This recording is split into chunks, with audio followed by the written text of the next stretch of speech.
कौन है? जीव अज्ञान भाव देख दुख को मणे महासुख।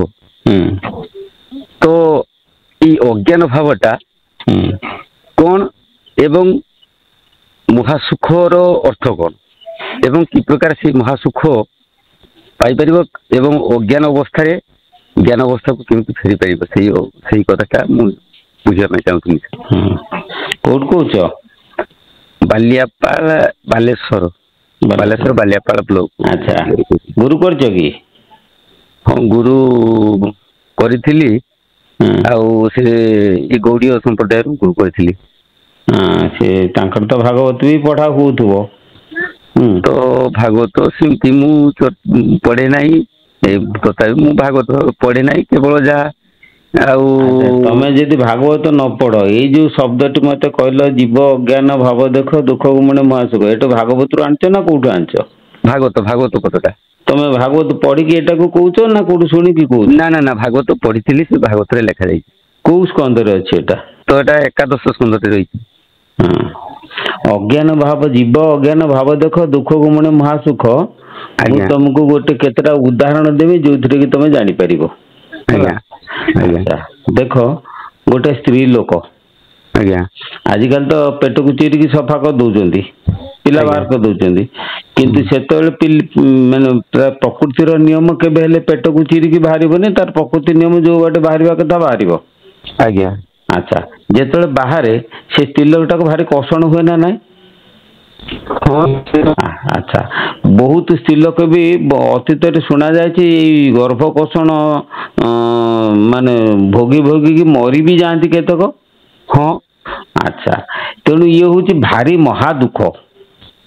आज्ञा ये जो गर्भ कषणटा हूँ महादुख कि किंतु यही महादुखटा को सी भावुची धर देखला एटा बहुत कष्ट है तापर पुणी गोटे पिला जन्म करने कहीं मन बड़ाऊँच ना यहीटा तार हूँ अज्ञान भाव नुह कि सी जानूची गर्भकोषणटा भारी कष्ट मरण ठू कष्ट तथापि सी कौन कर पुणी से पिला जन्म करने मन बड़ाऊँच कहीं ना जो कर्म द्वारा दुख मिलूची से भावुची यहीटा मोर महासुख संसार क्रीडाटा को सी भावुची मोर महासुख कि प्रकृत विचार दृष्टि देखा गले सेटा सुख नुहे से हूँ प्रकृत दुख बुझला। यही भली प्रकार संसार जेते जीव अच्छा जो कार्य पछरे दुख रही सी जानूची एटा दुख तथापि सी कौन कर मु भावुची एटा मोर सुख कहीं एटा अज्ञान भाव सी भावे जानी शुणिकी जी भूलटा ठीक बोलिकी भावे बुझल ना से भावटा को कहते अज्ञान भाव। लोक अज्ञान दोषरु भूल जानूची एटा भूल तथापि से कौच एटा को हाँ ठीक बोलिकी। तुमको आउ गोटे उदाहरण दूसरी देख लोक जानूची विश्व ब्रह्मांड रे केबे सीमेंट गाई ठारू क्षीर बाहर नहीं संभव नुहे ना इटा लोक जानूची तथापि देखा सी पुणी से भूल कर लोक पाखक दौड़ी लोक जानूची केबे मोहू बसार मोहू हुए केबे पादर केबे मोहू झरी पारे ना लोक जानूची देखुची किंतु तथापि देखा पाखक दौड़ी कारण यहाँ हूँ अज्ञान भाव बुझीपार कि रामचंद्र भी अज्ञान भाव जात होता बुझे दुई तुमको हेम कुरंगी न च पूर्व वार्ता न सूर्यते वेद पुराण शास्त्रे तथापि दृष्ट्वा रघुनंदन विनाश काले विपरीत बुद्धि से हेम कुरणी हेम माने सुना सुनार गोटे हरिण पूर्व कई के महापुरुष कही ना न सूर्यते वेद पुराण साथ वेद पुराण साथ कौन सी जगह शुणा जाए ना कि लिखा जाए ना तथापि दृष्ट्वा रघुनंदन तथापि रामचंद्र ताकू देखिकी विनाश काले विपरीत बुद्धि तेणु लोकंकर जो विनाश काल आसे तांकर अज्ञान भावटा उद्रेक हुए उद्रेक होकर विपरीत बुद्धि जागृत हुए लोक जानूची मद खाइले लिभर खराब हम। अच्छा सिगारेटा हेल्थ पक्षे खराब तमाकुटा दांतरे कैंसर करे ये कथा बारंबार प्रचार होउची हेले मध्य लोक मान कौन छाड़ुचंती कि କାହିଁ ଛାଡୁନାହାନ୍ତି ନା ତାର କାରଣ ହଉଛି ଯେ ଏଇଟା ହଉଛି ଅଜ୍ଞାନ ଭାବ। ତେଣୁ ଏଇ ଅଜ୍ଞାନ ଭାବରେ ଯୋଉଟା ପ୍ରକୃତରେ ଦୁଃଖ ସେ କହୁଛି ନା ନା ଏଇଟା ଦୁଃଖ ନୁହେଁ, ଏଇଟା ହଉଛି ମୋର ମହାସୁଖ। ଦୁଃଖକୁ ମଣେ ମହାସୁଖ, ବୁଝିପାରିଲ ନା। ତେଣୁ ଜ୍ଞାନ ଭାବ ଯଦି ଆସେ ଆମେ ଆଉ ଦୁଃଖକୁ ସୁଖ ବୋଲିକି ଭାବିବାନି, ଦୁଃଖକୁ ଦୁଃଖ ବୋଲି ଭାବିବା, ଆମେ ମଧ୍ୟ ସତର୍କ ହେଇଯିବା। ଯିଏ ଜ୍ଞାନ ଦୃଷ୍ଟିରୁ ସତର୍କ ହେଇଯାଏ ସେଇ ହଉଛି ପ୍ରକୃତ ମହାନ ବ୍ୟକ୍ତି। ବୁଝିଲେ କି, ତାର ଅଜ୍ଞାନ ଭାବ ନଥାଏ, ଜ୍ଞାନ ଭାବ ଥିଲେ ସେ ଆମେ ସତର୍କ ହେଇଯିବା। ମୁଁ ଗୋଟେ ଛୋଟ ଉଦାହରଣ ଦଉଛି ଶୁଣ। ଯେ ଗୋଟେ ଜଙ୍ଗଲ ଥିଲା, ଆଜ୍ଞା, ସେ ଜଙ୍ଗଲରେ ଗୋଟେ ପୋଖରୀ ଥିଲା। ସେ ପୋଖରୀ କୂଳରେ ଗୋଟେ କୋଚିଳା ଗଛ ଥିଲା। ସେ କୋଚିଳା ଗଛ ଥିଲା, ଗୋଟେ ମାଙ୍କଡ ଜଙ୍ଗଲରୁ ଆସିଲା ଖରା ଦିନ 12ଟା ବେଳେ, ଗଲା ସେ ପୋଖରୀରୁ ପାଣି ପିଇବା ପାଇଁ। ଯେତେବେଳେ ପାଣି ପିଇବାକୁ ଗଲା ସିଏ ଦେଖିଲା ଯେ ପୋଖରୀର ଯୋଉ ହ୍ରଦ ଗୁଡାକ ରହିଛି ପଙ୍କ, ସେ ପଙ୍କରେ ମଣିଷ ମାନ ବା ପଶୁ ମାନଙ୍କର ଯିବାର ପାଉଲଟା ଅଛି କୋଉଠିକି ପାଣି ଭିତରକୁ, କିନ୍ତୁ ଫେରିବାର ପାଉଲଟା ନାହିଁ, ଫେରିବା ପାଉଲ ଚିହ୍ନ ନାହିଁ। ତେଣୁ ସିଏ ଭାବିଲା ଆରେ ଏଟା ତ ପ୍ରକୃତ ବୋଧେ କିଛି ଏଥିରେ ଅଛି ଅସୁବିଧା ଆଉ। ତେଣୁ ସିଏ କଣ କଲା ନା ଆଉ ସେ ପାଣି ଭିତରକୁ ନ ଯାଇକି କୋଚିଳା ଗଛ ଉପରକୁ ଚଢିଗଲା, ଗୋଟେ ବାଉଁଶ ନଳ କରିକି ପାଣି ପିଲା, ଏବଂ ଯିଏ ଲୋକ ଆସିଲା ସମସ୍ତେ ଗଲା ନା ନା ତମେ ସେ ପାଣିକି ଯାନେ, ପାଣିରେ ବିପଦ ଅଛି, ବୁଝିଲ ନା। ତେଣୁ କିଛି ଦିନ ପରେ ସେ ପାଣିରୁ ଗୋଟେ କୁମ୍ଭୀର ବାହାରିଲା। ସେ କୁମ୍ଭୀର କହିଲା ଭାଇ ତମେ ମତେ କାହିଁକି ଏତେ ବିରୋଧ କରୁଛ, ତମେ ମୋର ମୈତ୍ର ହୁଅ, ମୁଁ ଲୋକମାନଙ୍କୁ ଖାଇବି। ତାର ଅର୍ଥ ହଉଛି ଏଇଆ ଯେ ମାଙ୍କଡର ଅଜ୍ଞାନ ଭାବ ଚାଲି ଯାଇଥିଲା, ସେ ଜ୍ଞାନ ଭାବରେ ଦେଖିପାରିଲା, ବିଚାର ଦୃଷ୍ଟିରେ ଦେଖିପାରିଲା ଯେ ବୁଦ୍ଧି ଖର୍ଚ୍ଚ କରିକିରି ଯେ ଯିବା ପାଉଲଟା ମାନେ ଅଛି, ଆସିବା ପାଉଲ ମାନେ ଯିଏ ଯାଇଛି ସେ ଫେରି ନାହିଁ କାହିଁକି, ମୁଁ ଯଦି ଯିବି ନ ଫେରିବି। କିନ୍ତୁ ଯୋଉ ଜୀବ ମାନେ ଅଜ୍ଞାନ ବଶତଃ କଣ କରନ୍ତି ନା ଏ କଥାକୁ ଜାଣିକି ମଧ୍ୟ ସେ ନା ମତେ ଶୋଷ କରୁଛି ମୁଁ ଯିବି ନା କିଛି ନାହିଁ, ଏଇଟା ହଉଛି ଅଜ୍ଞାନ ଭାବ, ବୁଝିପାରିଲ ନା। ତେଣୁ ଅଜ୍ଞାନ ଭାବ ଦ୍ଵାରା ମଣିଷ ଜାଣିକିରି ସବୁ ଭୁଲ କରେ। ଜ୍ଞାନ ଭାବ ହେଲେ ତାର କୌଣସି ଭୁଲ ସେ କରିବାର ନାହିଁ, ସେ ଠିକ ବାଟରେ ସମ୍ପୂର୍ଣ୍ଣ ଚାଲେ, ହେଲା। ତେଣୁ ଜୀବ ଅଜ୍ଞାନ ଭାବ ଦେଖ ଦୁଃଖକୁ ମଣେ ମହାସୁଖ, ଏଇଟା ହଉଛି କଥା। କିନ୍ତୁ ଦୁଃଖକୁ ସେ ସୁଖ ମଣୁଛି, ମଣିକି ସେ ଦୁଃଖରେ ପଡୁଛି, ପଡିକି ଯେମିତି ଅଗ୍ନିରେ କୀଟ ପଡିକି ଦଗ୍ଧୀଭୂତ ହୁଏ, କୀଟ ଅଗ୍ନିକି ଦେଖି ଭାରି ଖୁସି ହେଇଯାଏ, ଚାଲିଯାଏ, ତା ଦେହରେ ଝାସ ଦେଇକିରି ସେ କଣ ସେଠି ପଡିକିରି ମରେ। ସେଇମିତି କୀଟ ଅଗ୍ନିରେ ଝାସ ଦେବା ସଦୃଶ ଦେବା ପରି ଆମର ଯେତେ ପ୍ରକାରର ସବୁ ବ୍ୟକ୍ତି ରହିଛନ୍ତି, ଅଜ୍ଞାନୀ ଲୋକ ଅଛନ୍ତି, ସେ ସମସ୍ତେ ସେଇ ବିଷୟ ରୂପକ ଅଗ୍ନିରେ ସେ କଣ ନା ଝାସ ଦେଇକି ଦଗ୍ଧୀଭୂତ ହଉଛନ୍ତି ଜୀବନ ସାରା, ବୁଝିପାରିଲେ ନା।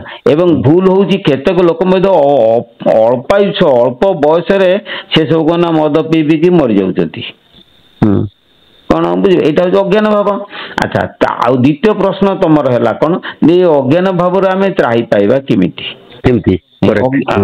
ଅଜ୍ଞାନ ଭାବଟା ଆମର ଅଛି, ଏ ଅଜ୍ଞାନ ଭାବରୁ ତ୍ରାହି ପାଇବା କେମିତି? ଶୁଣ, ଅଜ୍ଞାନ ଭାବରୁ ତ୍ରାହି ପାଇବା ପାଇଁ ହେଲେ ଆମକୁ ସଦ୍ଗୁରୁ ଧରିବା ପାଇଁ ପଡିବ, ହେଲା। ସଦ୍ଗୁରୁ କେବ ତମକୁ ଜ୍ଞାନ ଆଲୋକ ଦେବ। ଅଜ୍ଞାନ ଅନ୍ଧାରରୁ ଆଲୋକକୁ କିଏ ଆଣିବ? ତମସରୁ ଜ୍ୟୋତିର୍କି କିଏ ଆଣିବ? ସେ ହଉଛନ୍ତି ସଦ୍ଗୁରୁ, ବୁଝିଲ। ସଦ୍ଗୁରୁ ତମକୁ ଆଲୋକ ଦେବେ। ସଦ୍ଗୁରୁ ଯେବେ ମାରେ ଗୋଇଠା, ଅନ୍ଧାର ଘରେ ଜଳେ ଗୋଇଠା। ତେଣୁ ତମେ ସଦ୍ଗୁରୁଙ୍କ ସନ୍ଧାନ ପାଇଲେ ତମେ ଆଲୋକ ପାଇବ, ହେଲା କି। ଗୁରୁ କେତେ ପ୍ରକାରର? ଗୁରୁ ହଉଛନ୍ତି 4 ପ୍ରକାରର, ବୁଝିଲ। ଅଛି ନା ସମୟ ଶୁଣିବାକୁ? ହଁ ହଁ ସମୟ ଅଛି, ମୋ ପାଇଁ ଯଥେଷ୍ଟ ସମୟ। ଶୁଣ, ଗୁରୁ ହଉଛନ୍ତି 4 ପ୍ରକାରର, ହେଲା। ଯଦି ମାନେ 4 ପ୍ରକାରର ଗୁରୁ ଭିତରୁ ବାପ ମା ହଉଛନ୍ତି 2, ଆଜ୍ଞା। କର୍ଣ୍ଣ ଗୁରୁ ହଉଛନ୍ତି 1, 3 ତତ୍ଵ ଗୁରୁ ବା ସଦ୍ଗୁରୁ ହଉଛନ୍ତି 1, ଇଏ ହଉଛନ୍ତି 4, ହେଲା। ଏ 4 ଗୁରୁଙ୍କର କ୍ରିୟା ମୁଁ ତମକୁ ସରଳ ହିସାବରେ ବୁଝେଇ ଦଉଛି ଶୁଣ। ତମେ ଜଣେ ନିରୀହ ପିଲାଦିନେ ତମେ କାହା ସାଙ୍ଗରେ ସଙ୍ଗ କର ନା, ତମେ ତମର ଘରେ ବସିକି ତମ କାମ ଦାମ, ତମେ ତ ଭଲ ତ ତମେ ସବୁ ଭଲ, ତମେ କାହାର ସାଙ୍ଗ ହୁଅ ନା। କିନ୍ତୁ ତମକୁ କଣ କଲେ ନା 2 ଜଣ ସାଙ୍ଗ, ତମର ଅତି ପ୍ରିୟ ସାଙ୍ଗ ତମକୁ ସାଙ୍ଗରେ ନେଇକି ଗୋଟେ ବଜାରରେ ମାର୍କେଟରେ ଛାଡ଼ିଦେଲେ, ଛାଡ଼ିଦେଇକି ସିଏ ତାଙ୍କର ପଳେଇଲେ, ହେଲା।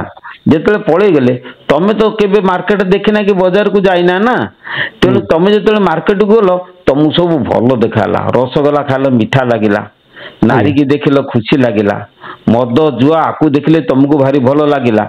कहीं जीवर स्वभाव से इंद्रिय प्रवृत्ति द्वारा जीव केवल मिसे तार सहजात प्रवृत्ति तेणु यही गुड़ाक सब जो बजार देख नाट तामसा बेसिया जुआ ये देखला बेलू तुमको भारी भल लगे जो भल लगे तुम कौन से मातिगल मातिगला तुमर जड़े चिन्हा परिचय तुमर लोक थिला साई पड़िशा लोक सी आसिक पहुंचला तुमको तुम देखी हसीदेल हसला पर से लोकटी तुमको कहला अरे हे ये गुड़ाक कहीं मातिचु एगुड़ा भल नहीं घर पला तमें जिते एते मधुर रस पाइलनी तमें आ कथा मानव कि मानल नहीं तमें कौन कल ना से माने सी तार पलैले तमें कथा मानल नहीं किंतु तुमर जने दादा कि भाई कि बापा कि किए तुम मामू जी तुम अति प्रिय तुमर निजर बंधु बांधव कि वंश कुटुंब जहाँ को तुम पिला दिन भारी भय कर जदि भय कर सी आसिक पहुंचला ताकू जो तुम देख भय लगे सी आसिक तुम कान को धरला एगुड़ा कौन कर चल घर को चल या कह कान को धरी घर को फेर आनला है मत कह दी जन तुमको बाजार में छाड़िले जड़े केवल वार्णिंग देला आउ जड़े तुम आणिक घरे जो से आणिक छाड़िला ये 4 जन भीतर श्रेष्ठ किए जड़े दिए आनिला सी तो तांको भी श्रेष्ठ कुहा जीवो कहीं सी संसार को आनी भूल कुहा नहीं ना तो ना ना मो कथा सुन मु से कथा कहूने मु बर्तन कहूची दी जन तुमको मार्केट को नहीं गले आज्ञा जुआ खेल रे तुम मातिल आज्ञा बुझी पाइल हाँ हाँ हाँ आउ जने तुमको सतर्क देला आसिया ता कथा मानल नहीं आउ जने तुमको मूल अवस्था को फेरे आनला जो तुमको सेठी नहीं आला उचित से श्रेष्ठ श्रेष्ठ हाँ बास जी तुमको जो जो जगार तुम आनंद रे थिल से आनंद धाम को से पुनः फेरे आनिला बुझल किंतु सी हूँ श्रेष्ठ निश्चित कौन बुझिपारे ना आज्ञा आज्ञा जो दी जन मार्केट को नेले सेटा हूँ संसार हाट है दी जन किए सीना गोटे हूँ बाप माँ बाप माँ तुमको जीवात्मा से शून्यपुर रे थिले आज्ञा सी कौन कले ना देह सी तुमको आणिक देह धारण कर संसार हाट में छाड़देले अच्छा छाड़ला तृतीय लोकटी हूँ किए सीना कर्ण गुरु गुरुदेव जी कर्ण मंत्र दौरान धर तुम संस्कार बेले तुम जड़े गुरु अच्छा से तुमको गुरु देले विवाहर व्रत बेले तुम जड़े कौलिक गुरु अच्छा तुमको दीक्षा देले आज्ञा से जो कौलिक गुरु तुमको दीक्षा देले से गुरुटी तुमको खाली काया संशोधन करदे कर सारा तुम से जो बढ़ीगल सांग मान सागर कथबार्ता कल हाँ म जने ब्राह्मण मत से जो नना सी मत व्रत बेले कि नए बेले मत से दीक्षा देते कौन देते कि जाने मोर कौन मन अच्छी कौन बुझिपारे ना कथा देले आमे कथा को स्वीकार कले नाही से हूँ तृतीय गुरु संसार हाट रे चेतावनी देले काया पवित्र कले कि आमे कथा मानिले ना आमे से संसार हाट रे आमे माति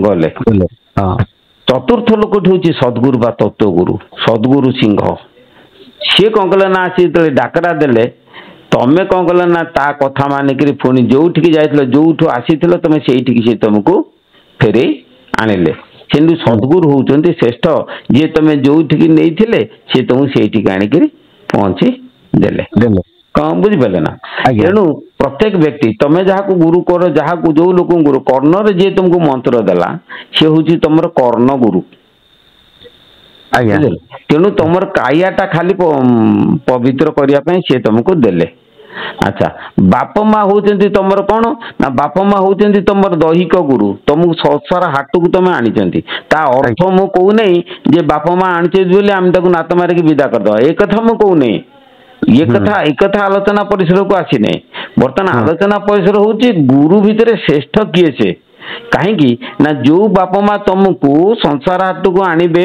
भूमंडल को आणिले से बाप माँ तुमको मुक्ति दे पारे ना अच्छा जो गुरु तुमको काया शोधन कले से गुरु भी तुमको मुक्ति दे पारे संसार बंधन रु मुख्य कर केवल सद्गुरु हूँ जड़े जी की तांकर ताकत अच्छी तुमको कर्म बंधन को खंडन कर तुमको मुक्ति दान को नहीं जाए एकमात्र गुरु होती से कौन बुझिपारे ना आज्ञा तेणु ये होती चारि प्रकार गुरु चारि प्रकार गुरु भितर तमें जो कहल जे अज्ञान भाव केमिति खंडन हम अज्ञान भाव खंडन हम केवल सद्गुरु द्वारा सद्गुरु चरण आश्रय तुम आश्रित नेले तुम सब अज्ञान भाव खंडन हो।